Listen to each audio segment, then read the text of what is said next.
Right off the top, Chrono Trigger. So the reason that I actually got interested in this one is because I heard it a lot through the interweb or whatever, talking about old school JRPGs and how there was a lot of inspiration for Claire Obscure coming into this game. I've seen the cover for this game before, I've just never played it. That was decades ago. Even though I owned a Super Nintendo, even though I owned a DS, just never got around to this game. But I heard about it on the wind, wanted to try something that was in the more classic space, picked this up, and so what do I think? The first thing that it does is introduces you to the protagonist. It's a self-insert because he doesn't speak, he doesn't really give anything to the plot, so it's just a place for the player to sit in, which is fine. I'm actually not a fan of self-insert protagonists that don't say anything or add anything to the plot. It's just not my favorite thing. I like when you can, if you have a creator, that you can just create your character or you have choices or things like that nature. But I understand that you can't just do that with every game. Oh, there's more. The romance plot line wasn't really a thing in the game. Maybe because I just didn't have them in the party, but it's like, okay, whatever. That's fine. Okay, everybody gets a scene. A rock ring? Son, you just... Okay. I don't really care about romance in video games. That's just me, though.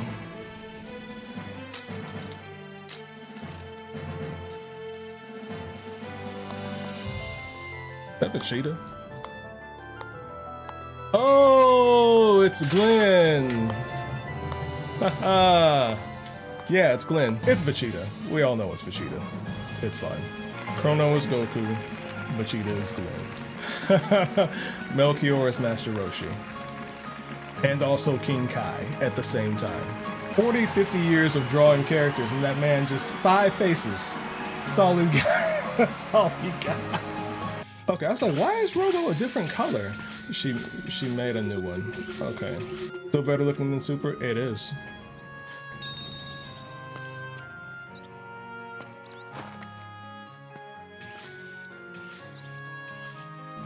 Oh, hold on. Whoa. She kidnapped that baby. She stole that baby. Maybe that has to do with Chrono Cross, and I'm gonna play that at some point too. Anyway, so what do I think? Game starts you off and kind of immediately acquaints you with the different systems, sends you to the festival. You can do a lot, and the main interaction that stands out is the interaction with the princess. Bump into her, drop her amulet, and you have a bunch of choices to make. But it's important, not really important, but it comes up again, and I think it's cool that they designed it this way, that depending on the actions that you take both at the festival and the order in which you do certain inputs with the interaction with the princess affects the point of view that you get at the courtroom scene, which is really cool. But moving on, one of the segments is a combat section, which there's no in-game tutorial to teach you that I found. I searched around, I talked to a lot of folks. I think we got one later, but I think I skipped over it in the main playthrough, so it never became something that came up. It's pretty intuitive. It's a live turn-based system, so the action is happening live, but you have this meter, this energy meter that has to fill up during the combat. And once it fills up, you can take an action, whatever that action is. That's using items, that's attacking, or that's using a different one of your techniques. Which is the exact same system that gets used in Final Fantasy XIII, which is something that doesn't get talked about a lot. I don't think I've ever seen this used so explicitly in another game. It probably exists out there, I just don't know it. That's the example that sticks out to me. Final Fantasy VII too? I never played Final Fantasy VII. It's on the list, but it's down the line. it's not a priority. And the reason I say that is because you kind of don't have control over your characters or how they move. You only have control over what the action is that they take. When the energy meter spikes, then you have the action. In 13, I know that the enemies, it was the paradigm system, but it was the same system. This is the same as the paradigm system. Although, and I think back to it, I was like, did you only have control over one character at a time? Or did you have control over all 3? I don't actually remember, because I thought you did. And you could swap between which character that you were controlling in order to handle that. It's been a long time, so maybe I have that detail wrong. But 90% of this system is what it takes from Final Fantasy 13. That's the only game that jumps out from my memory. I didn't play, 13 was the first Final Fantasy game I actually ever played. It goes on with the plot, introduces you to 2 characters, gets you immediately from a party of 2, which is when you start combat, so you can sort of get a feel on how it feels to work with 2 characters, and then it throws a 3rd character in, Luca, so you can step that up and you can start working with 3 characters. Throws you into the plot. It's about time travel, introduces the amulet, not quite a MacGuffin because it actually is important, but the amulet plot device really early by launching Marley into the past. Go in, chase after Marley, figure out something going on with the queen, save the queen, go back to the present, but unfortunately the Chancellor's up to some shady shit, and even though you saved Marley, you get framed for some of the things that happen, wind up getting thrown in jail, and this is where the different choices that you made at the beginning start to come into play. Where in the courtroom, the young girl, some old man, and a lot of the people that were at the festival come and bear witness to the actions that you took in the first part of the game, which is something that I would never know to be sentient about. It's cool that they did that in order to bring to your attention, like, hey, you should probably pay attention to the order in which you do things. When you do, how you do certain steps within this game matter. And this is a step that comes up later with how you take on the final boss. How you take on the final boss matters. The steps that you take beforehand. When you, what the shit is this? I keep getting interrupted. There are so many ways that you can end the game that are interesting depending on when you go in, what you've done before going into the final boss battle. That is amazing that they managed to do this 30 years ago. So for example, I already did an example. It's how you fight the boss. Another example is in the special dream chest, which once you've progressed to a certain part and you've acquired the new amulet that's been powered up by Lavos' power, you can open up the dream chest. But if you open them up too early, then what you'll find is that they have the unupgraded item within the chest. And if you go to a future time after you've checked it, it'll have the upgraded item that's more powerful and more useful for you. So the order in which you go in and you take certain steps within the game matter a lot, which is interesting because I don't remember that from a lot of their games. When I think of Square Enix, I think of JRPGs and the choices not having significant effects later down the line. I remember them having linear progression stories with slight side content that you can sort of go off and do that doesn't have a big effect. With this, there are actually major armors and major buffs that you can lose out if you don't do things correctly. As well as having a special way to tackle the final boss. I don't remember any of the Final Fantasy games having special ways to tackle the boss, but maybe I just haven't played enough of them. Oh yeah. So I've played 16, I didn't finish 16. I'm sorry, I shouldn't say that. I couldn't. I got 30 hours in, I was done. I finished 13, I finished 13 too. I don't know anything about not special boss encounters, but multiple final boss variants in those games. I figured most of the anthology series were different and they just had different combat systems some of the time, but most of the early ones I know are turn-based. And I don't think that this carried over into most of their later game designs either. So I don't know where this kind of change happened, but it's not something that when I think of Squaresoft, when I think of Square Enix, it's not something that I know that they're known for. And the fact that they have so many in this game is impressive. I'm not even gonna count Nier, because you can't get the same ending in the same playthrough. Or excuse me, you can't get different endings in the same playthrough. Not real endings anyway.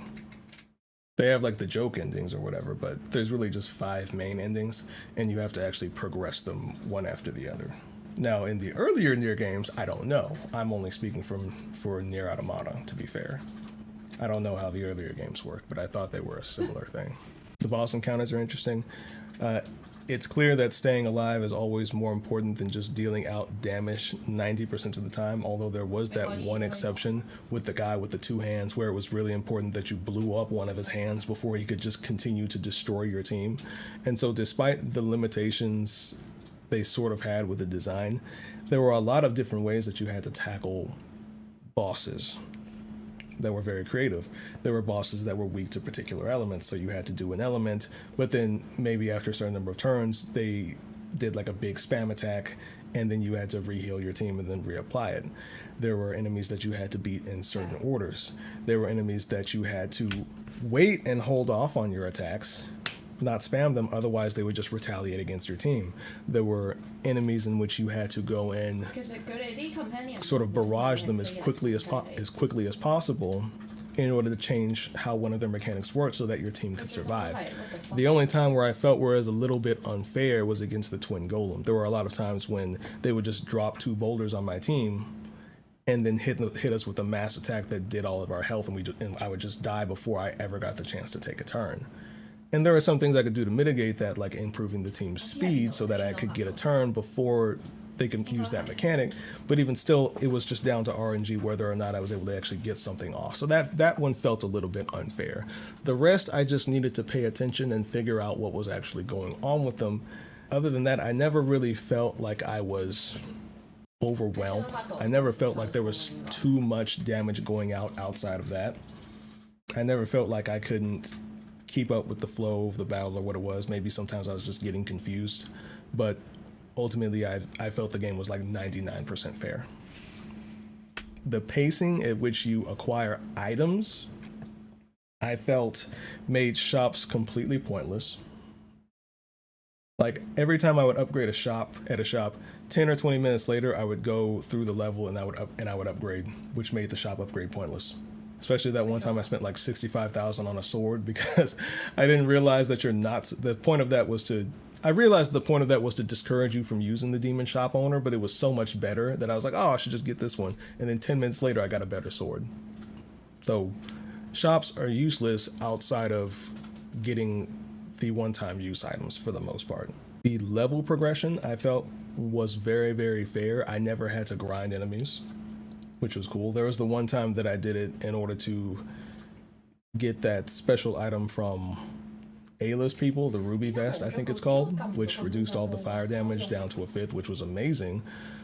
But aside from that, there was no grinding, which is fantastic when you're telling a generally linear story. You don't want people sitting in one spot farming things so that they could get out and go to the next story point. You want people to go to the next story point, which was very, very, very well designed. The music was standout, classic, very distinct for the final boss theme, as well as the general combat themes. I like a lot of the old school themes. Because when I hear that, what is it, 64-bit or not even 64-bit? This is before 64-bit. The 16-bit music, it rings in my ear real nice. I like that. Yeah, this was fun. I know there's a sequel called Chrono Cross. I'm definitely gonna play Chrono Cross at some point once I get a gap in between the games that I have lined up to play. Next, I'm going to be tackling the Solasta series. So I played a lot of Baldur's Gate 3. I've got over 1,000 hours. Yeah, I really loved that game. And that introduced me to the 5e D&D system. So I was kind of craving another game like that ever since I got off of Baldur's Gate 1, which uses the 2e, the second edition, which is a little bit more punishing and not necessarily as non-D&D fan friendly. Gonna start Solasta Crown of the Magister tomorrow, and I'm gonna do an extra stream tomorrow in the morning just to celebrate the holiday since I'm off work, thank God. So I can put a little time into some fun stuff for me to do. This was fantastic. Chrono Trigger, was it actually good? It was an amazing game, and the fact that we got great games like this 30 years early, yeah, it's great. That's going to be it for today. Thanks for tuning in. Cole, thanks for being along. Everybody else at home, A Link to the Past. I'm not jumping into Zelda games right now. I'm not hopping on the Zelda train anytime soon.